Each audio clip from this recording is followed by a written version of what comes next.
Hello दोस्तों, मेरा नाम है Keshav Narang and welcome to my channel invest with Keshav. आज के इस वीडियो में बात करने वाले हैं कि क्या आपको म्यूचुअल फंड के थ्रू स्टॉक मार्केट के अंदर इन्वेस्ट करना चाहिए या फिर आपको डायरेक्ट स्टॉक इन्वेस्टिंग करनी चाहिए। काफी लोगों के मन में ये डाउट रहता है या कहीं ना कहीं उनको एक संदेह रहता है इन दोनों के बीच में कि कौन सा जो मेथड है बेसिकली डायरेक्ट स्टॉक इन्वेस्टिंग का या फिर म्यूचुअल फंड के थ्रू। इन दोनों के बारे में आज डिटेल में चर्चा करने वाले हैं और इस कंफ्यूजन को कहीं ना कहीं आपके लिए क्लियर करूंगा और पर्टिकुलरली मैं किस तरीके से करता हूं वो भी आज आपसे शेयर करने वाला हूं। तो चलिए दोस्तों, वीडियो को स्टार्ट करते हैं। सबसे पहले अगर आप दोनों ही मेथड्स को देखोगे तो अल्टीमेटली आप स्टॉक मार्केट के अंदर ही इन्वेस्ट कर रहे हैं, स्टॉक पोर्टफोलियो ही बना रहे हैं। एक में आप अपने डीमैट के थ्रू काम कर रहे होते हैं जहां पर आप स्टॉक्स को खुद बाय और सेल करते हैं, और जो म्यूचुअल फंड वाला रूट होता है उसमें बेसिकली एक आप फंड मैनेजर को हायर कर रहे हैं जो आपके लिए डिसीजन लेता है कि कौन से स्टॉक को बाहर करना है या कौन से स्टॉक को अंदर करना है। इन दोनों चीजों में कौन सी चीज बेटर है, इसका कोई जनरल आंसर तो मैं आपको नहीं दे पाऊंगा क्योंकि ये एक ऐसी चीज है जो हर एक इंसान के लिए डिफरेंट फिट होगी। लेकिन कहीं ना कहीं आपको दोनों के कुछ फायदे और कुछ नुकसान वो आज आपसे शेयर करता हूं और आप उसके बाद कहीं ना कहीं निष्कर्ष निकाल पाएंगे कि आपको कौन सा मीडियम कहीं ना कहीं बेटर समझ में आ सकता है। और कुछ लोग चाहे जो हो सकता है आज डायरेक्ट इन्वेस्टिंग करते हो लेकिन कुछ टाइम के बाद उनको ऐसा लगने लगे कि शायद उनको म्यूचुअल फंड की तरफ शिफ्ट होना जाना चाहिए, और जो आज की डेट में म्यूचुअल फंड इन्वेस्टिंग करते हैं उनको कुछ टाइम बाद लग सकता है अपने 5-10 साल जब अगर वो सीख लेते हैं तो उनको ऐसा हो सकता है कि मेरे को डायरेक्ट स्टॉक इन्वेस्टिंग करनी चाहिए। तो किसी का भी कोई यहां पर परफेक्ट आंसर नहीं होगा क्योंकि हर एक का रिस्क एपेटाइट, हर एक का फेज ऑफ लाइफ अलग अलग होता है। बट फिर भी मैं आपसे कुछ चीजें शेयर करता हूं। सबसे पहले अगर म्यूचुअल फंड की बात करें तो इसके कुछ फायदे की बात करते हैं कि सबसे पहला फायदा इसके अंदर कि आपको किसी भी तरह की कोई एनालिसिस पे टाइम आपका व्यर्थ नहीं होगा। आप एक फंड मैनेजर को यहां पर पैसे देते हैं जो एक पूल ऑफ मनी सब लोगों का ले लेता है, और कहीं ना कहीं उसके बाद एक बेटर एक्सेस है, एक बेटर टीम है आपसे। आप इंडिविजुअल बेसिस पे हो सकता है इन्वेस्टिंग कर रहे हो लेकिन वो एक टीम के साथ, एक कॉस्टिंग के साथ, एक बहुत बड़े लेवल पे कहीं ना कहीं इन्वेस्टिंग कर रहा है और आपसे शायद बेटर डिसीजन ले सकता है। और अगर आप कोई जॉब करते हैं, कोई बिजनेस में है जहां पे आपके दिन के 12-15 घंटे लगते हैं और आपके पास इतना टाइम ही नहीं है कि बेसिकली आप डायरेक्ट स्टॉक इन्वेस्टिंग में स्टॉक को एनालाइज करें, फिर उसमें बाय करें, फिर उसमें सेल करें, कौन से स्टॉक में आपको कब निकलना है, कब आपको बाहर आना है, इस तरीके के डिसीजन नहीं बनाने का आपके पास टाइम है, तो बेसिकली कहीं ना कहीं म्यूचुअल फंड आपके लिए एक बेटर वे हो सकता है। यही एक म्यूचुअल फंड का फायदा है कि आप एक छोटी सी फीस देके, कुछ 40-50 पैसे का कोई जो भी उसका एक्सपेंस रेशियो होता है, वो उस फंड मैनेजर को देके बेसिकली कहीं ना कहीं अपने फंड्स को बेटर चैनलाइज कर सकते हो। उसके अलावा अगर आप म्यूचुअल फंड को देखोगे तो बेसिकली एक large pool of money manage कर रहे हैं तो कहीं ना कहीं इनके बार्गेनिंग पावर भी कहीं ना कहीं ज्यादा अच्छे होते हैं। कहीं ना कहीं अगर आप देखोगे तो बेसिकली मैनेजमेंट के साथ इनके जो एक्सेस होते हैं वो ज्यादा होते हैं। हालांकि वो पैसा आपके बिहाफ पे ही मैनेज कर रहे हैं लेकिन इतना लार्ज सम मनी मैनेज कर रहे हैं कि कहीं ना कहीं उनका एक्सेस आपसे ज्यादा होता है। उसके अलावा अगर आप देखोगे बेसिकली तो कई सारे म्यूचुअल फंड कहीं ना कहीं हेजिंग का काम भी करते हैं क्योंकि आपकी कैपिटल बहुत कम है। लेट्स से आप 1 लाख रुपए 2 लाख रुपए वाले इन्वेस्टर हो और कहीं ना कहीं अगर आप स्टॉक्स में इन्वेस्ट करोगे तो शायद उसको हेज नहीं कर पाओगे। लेकिन ये पोर्टफोलियोज कुछ, मैं सारी एमसी की बात नहीं कर रहा, कुछ एएमसी जैसे पराग पारे के एएमसी है, ये तरह की कुछ कवर्ड कॉल स्ट्रेटजीज भी कर लेते हैं जहां पर डेरिवेटिव्स के थ्रू भी थोड़ा एक्सपोजर ले लेते हैं। अगर स्टॉक मार्केट नीचे आता है तो कहीं ना कहीं आप वहां पर अपने पोर्टफोलियो को थोड़ा सा कम गिरना, अगर मार्केट ज्यादा गिरता है तो कहीं ना कहीं आप उसको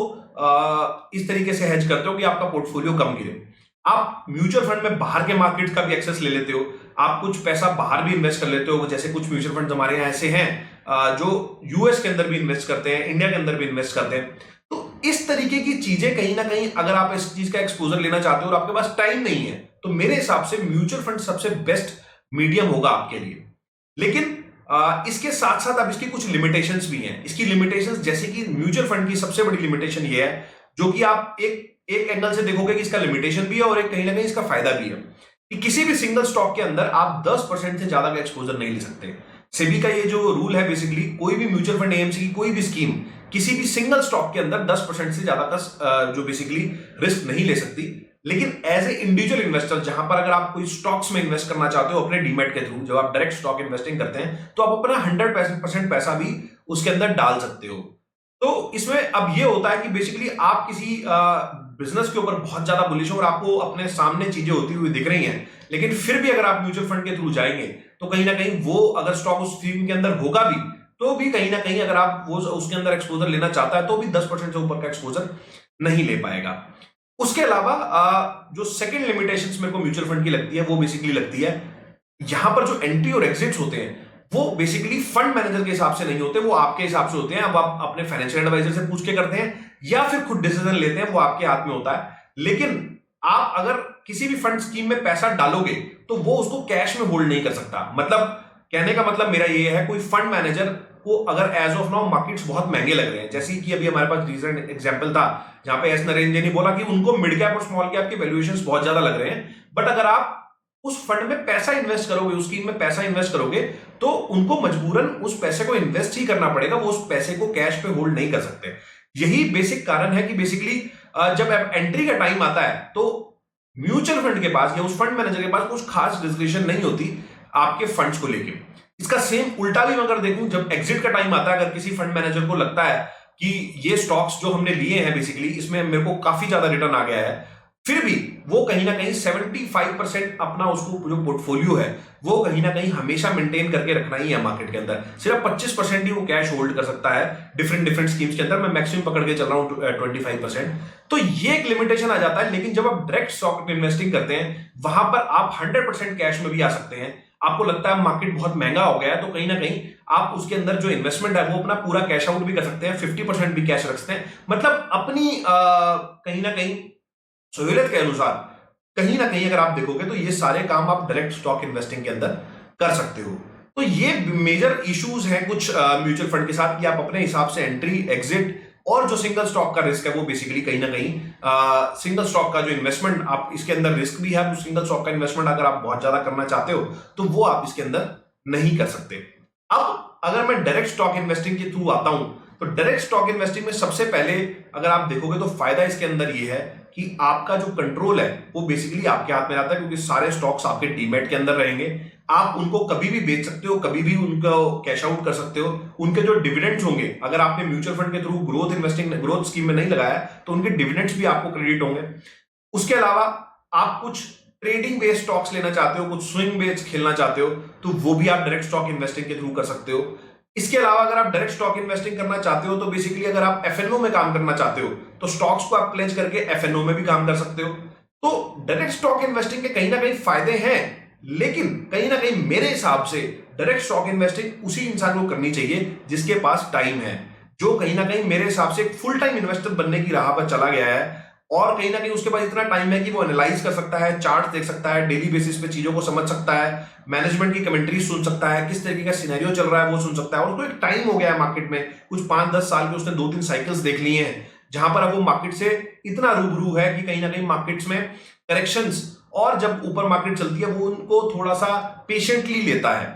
अनलेस अगर आप रिटेल इन्वेस्टर की तरह काम कर रहे हो तो मार्केट गिर गई तो आप अपना स्टॉक पोर्टफोलियो बेच दो, फिर आप उसको खरीद दो, इस तरीके की चीजों में नहीं आता है। तो पर्टिकुलरली आप देखोगे इन दोनों में अगर डिफरेंस या आपको क्या करना चाहिए, तो मेरे हिसाब से एक रिटेल इन्वेस्टर जिसको 5 साल से कम का एक्सपीरियंस है मार्केट के अंदर और उसने शायद एक बुल मार्केट ही या एक बियर मार्केट ही देखा है, उसको हमेशा म्यूचुअल फंड के थ्रू ही जाना चाहिए। लेकिन अगर आपको एक टाइम हो गया है, आपको 5-10 साल का एक्सपीरियंस हो गया है इस मार्केट में, आपने देख लिए हैं कुछ साइकिल्स, तो शायद आप अपना स्टॉक इन्वेस्टिंग के थ्रू भी जा सकते हो।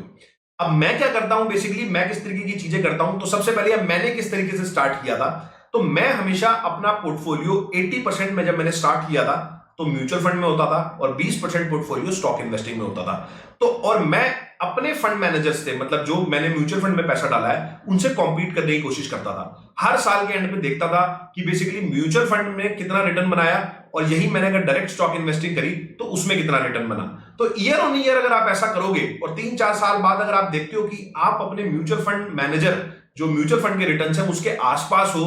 या उसको बीट कर दे रहे हो, तो ही आपको डायरेक्ट स्टॉक इन्वेस्टिंग में जाने का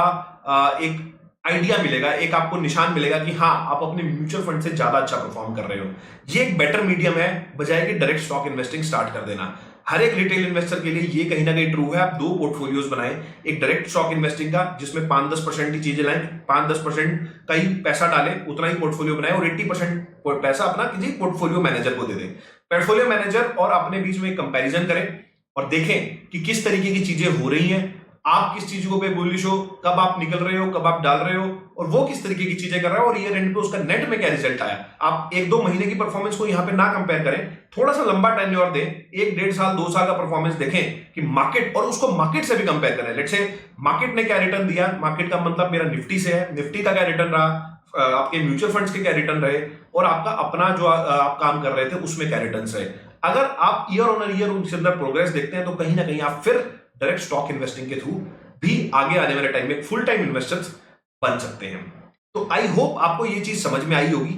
और अगर आप म्यूचुअल फंड के थ्रू काम करना चाहते हैं, उसमें अपना पोर्टफोलियो बनाना चाहते हैं, तो हमारे से भी कांटेक्ट कर सकते हैं। आपको स्क्रीन पे एक ईमेल आईडी दिख रहा होगा, आप उस पर अपना ईमेल कीजिए, अपना कांटेक्ट नंबर और ईमेल आईडी, टीम आपसे कांटेक्ट करेगी। किस तरीके की आप हेल्प करना आप हमसे चाहते हैं और किस तरीके से आप अपना पोर्टफोलियो डिजाइन करना चाहते हैं, उस बारे में भी हम पूरी डिस्कशन कर सकते हैं। आई होप आपको वीडियो अच्छा लगा होगा। वीडियो अच्छा लगा है तो लाइक करें, शेयर करें, ताकि ज्यादा से ज्यादा लोगों तक ये वीडियो पहुंचे, और चैनल को जो सब्सक्राइब कर लें ताकि आपको इस तरीके की इंफॉर्मेटिव वीडियोस टाइमली पहुंचते रहें। चलिए दोस्तों, वीडियो को ही समाप्त करता हूं, मिलता हूं आपसे अगले वीडियो में इसी तरह के कुछ नए और इंटरेस्टिंग टॉपिक के साथ। चलिए दोस्तों, नमस्कार, जय हिंद।